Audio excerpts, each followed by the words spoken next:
بسم اللہ الرحمن الرحیم۔ آج میری گفتگو کا عنوان ہے اللہ کا کلام، رسول اللہ کی زبان اور دشمنان اسلام کے کان۔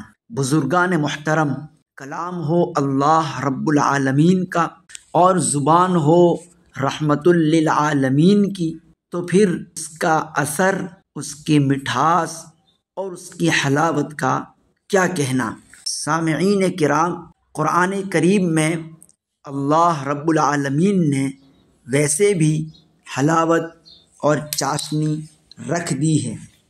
اللہ کا کلام ایسا عجیب و غریب کلام ہے کہ اگر اسے سچے دل سے، سچی لگن سے اور اللہ کی محبت میں ڈوب کر پڑھا جائے، اس کی تلاوت کی جائے، تو یقیناً سننے والا تھوڑی دیر کے لیے صحیح اپنے قدم روکنے پر اور کان قرآن کی تلاوت کی طرف دھرنے پر مجبور ہو جائے گا۔ 1400 سال گزر چکے ہیں اس مقدس کلام کو نازل ہوئے، لیکن آج بھی اگر کوئی دیوانہ اللہ کی محبت میں غرق ہو کر اس کی تلاوت کرتا ہے تو وہ اس کا اثر ضرور دوسرے پر پڑتا ہے۔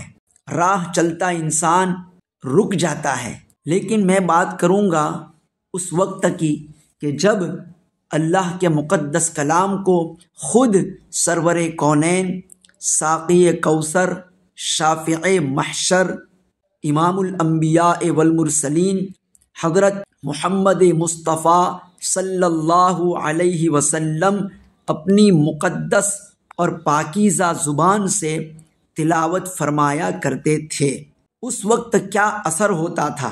مسلمان تو مسلمان، نان مسلم، بلکہ آپ کی جان کے دشمن بھی آپ کی مقدس زبان سے نکلے ہوئے کلام کو سننے کے لیے بے چین اور بے قرار ہو جایا کرتے تھے۔ بزرگان محترم، رحمت دو عالم صلی اللہ علیہ وسلم کا معمول تھا کہ رات کے وقت آپ اللہ کے مقدس کلام کی تلاوت فرمایا کرتے تھے۔ جب ساری دنیا کے انسان خواب غفلت میں مست ہوتے تھے، اس وقت اللہ کا یہ آخری نبی اپنے رب کا مقدس کلام رات کے سناٹے میں اپنے معبود کو سنایا کرتا تھا۔ ایک مرتبہ کچھ ہوا ایسا، ایک مرتبہ کا واقعہ ہے کہ دشمنان اسلام کے سردار اللہ کے کلام کو خصوصیت کے ساتھ سننے کے لیے بے چین ہو گئے۔ چنانچہ 3 بڑے سرداروں کا نام قابل ذکر ہے: ابو جہل ابن ہشام، ابو سفیان بن حرب اور اخنس بن شریک۔ یہ تینوں رات کے سناٹے میں جب سب لوگ سو رہے تھے، خواب غفلت میں تھے، اپنے اپنی آرام گاہوں سے اٹھے، اپنے اپنے محلات سے نکلے اور رات کی تاریکی میں آہستہ آہستہ قدموں کی آہٹ کو غیر محسوس بناتے ہوئے رحمت دو عالم صلی اللہ علیہ وسلم کے در اقدس پہ پہنچے اور آپ کے مکان کی دیوار سے لگ کر کے بیٹھ گئے۔ تینوں کو ایک دوسرے کی بالکل خبر نہیں تھی، ہر ایک یہ سمجھ رہا تھا کہ میں اکیلا ہی آیا ہوں۔ ابو جہل کا خیال تھا کہ میں اکیلا آیا ہوں، ابو سفیان یہی سوچ رہے تھے کہ میں بھی تنہا ہی ہوں، اخنس بن شریک بھی یہی سوچ رہا تھا کہ میں اکیلا ہی ہوں، اور اپنے اپنے طور پر جگہ بنا کر بیٹھ گئے۔ رات انتہائی تاریک، اور یہ وہ زمانہ تھا کہ باہر کسی طرح کی روشنی اور لائٹ کا انتظام نہیں ہوتا تھا، بلکہ گھروں کے اندر بھی کوئی خاص لائٹوں کا انتظام نہیں ہوتا تھا۔ ٹمٹماتے ہوئے دیے یا فانوس، لالٹین، بس اسی پر گزارا ہوتا رہتا تھا۔ پوری رات انہوں نے اللہ کا مقدس کلام رحمت للعالمین کی زبان سے سنا۔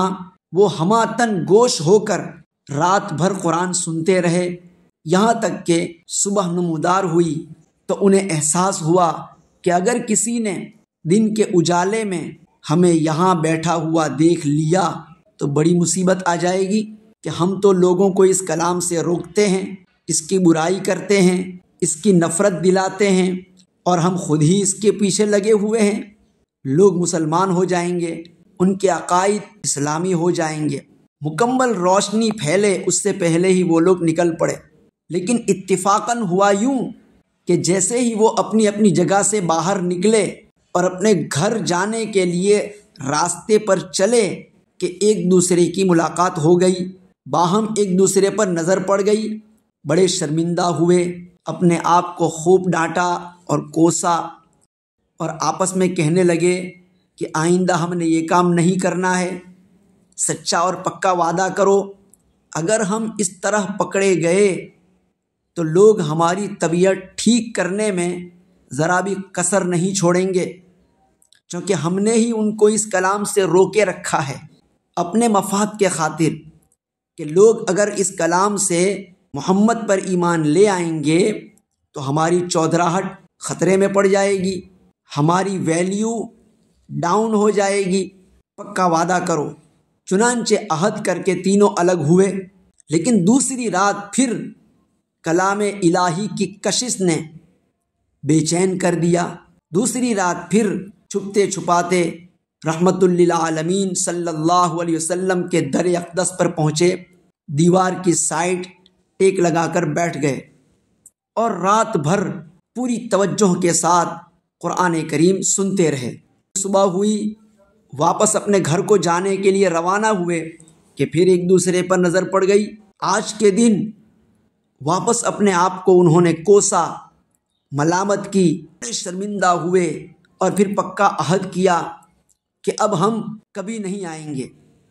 لیکن تیسری رات واپس بے چین ہو گئے اور اسی طرح پوری رات رحمت دو عالم صلی اللہ علیہ وسلم کی مبارک زبان سے اللہ کا مقدس کلام سنتے رہے۔ صبح ہوئی، پھر وہ اپنے گھروں کو لوٹنے کے لیے نکلے ہی تھے کہ نظریں پڑ گئی۔ لیکن آج کے دن بڑی سختی سے اپنے آپ پر پیش آئے اور کہا کہ جب تک ہم پختہ وعدہ نہیں کریں گے یہاں سے نہیں ہٹیں گے، اور وہ وعدہ یہ کہ اب کبھی بھی ہم نے یہ کام نہیں کرنا کہ جس سے ہم دوسروں کو روکتے ہیں، ورنہ ہماری سیادت، ہماری قیادت مکمل ختم ہو جائے گی۔ لوگ محمد پر ایمان لے آئیں گے، اس کو اپنا بڑا بنا لیں گے، اور یہ پکا وعدہ لے کر کے اپنے اپنے گھروں کو روانہ ہو گئے۔ اخنس بن شریک بوڑھا آدمی تھا، لاٹھی ٹیکتا ہوا کچھ دیر کے بعد ابو سفیان کے گھر پہنچا اور اسے پرسنلی یہ معلوم کرنے لگا کہ ابو سفیان سچے دل سے بتاؤ، محمد کی زبان سے جو ہم نے رات بھر قرآن سنا ہے آپ اس کے بارے میں کیا کہتے ہیں؟ ابو سفیان نے جواب دیا، یا ابا ثعلبہ، یہ اخنس بن شریک کی کنیت تھی، اے ابو ثعلبہ، واللہ اللہ کی قسم، لقد سمعت اشیاء، میں نے بہت ساری باتیں سنی، اعرفها، میں اس کو پہچانتا ہوں، واعرف ما یراد بها، اور اس کے مطلب اور اس کے میننگ کو بھی میں جانتا ہوں، وسمعت اشیاء، اور میں نے بہت ساری باتیں ایسی سنی ہیں کہ ما عرفت معناها وما یراد بها، کہ میں اس کے مطلب اور میننگ کو نہیں سمجھ سکا۔ اخنس بن شریک کہنے لگا میرا بھی یہی حال ہے۔ پھر ابو جہل کے پاس گیا اور اس سے بھی رائے معلوم کی کہ تمہارا اس سلسلے میں ذاتی طور پر پرسنلی کیا کہنا ہے؟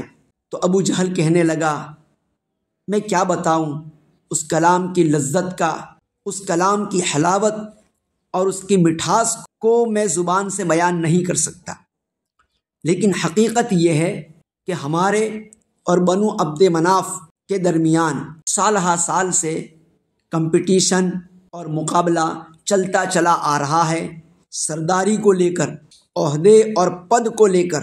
وہ لوگ اپنے آپ کو قوم کا بڑا بنانے کے لیے، قوم کی سرداری کرنے کے لیے جو کام کرتے ہیں ہم بھی وہی کرتے ہیں۔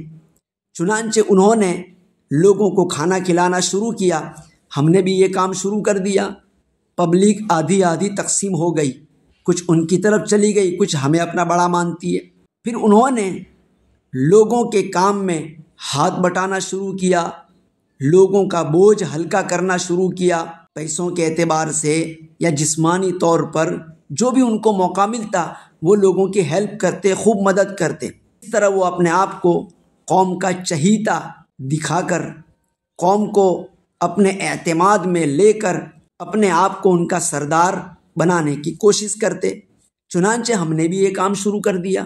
پھر انہوں نے سخاوت کا سلسلہ شروع کیا، لوگوں کو خوب ہدایہ دیتے، گفٹ دیتے، بڑی مہنگی چیزیں لوگوں کو دینے لگے تاکہ لوگ ان کی طرف آئیں اور ان کو اپنا سردار سمجھیں۔ ہم نے بھی یہ کام شروع کیا، لیکن ایک مرتبہ ایسا ہوا کہ گھوڑ دوڑ کی کمپٹیشن ہو رہی تھی، ریس لگی ہوئی تھی، ہمارے نوجوان بھی اس میں شریک تھے، ان کے نوجوان بھی اس میں حصے دار تھے۔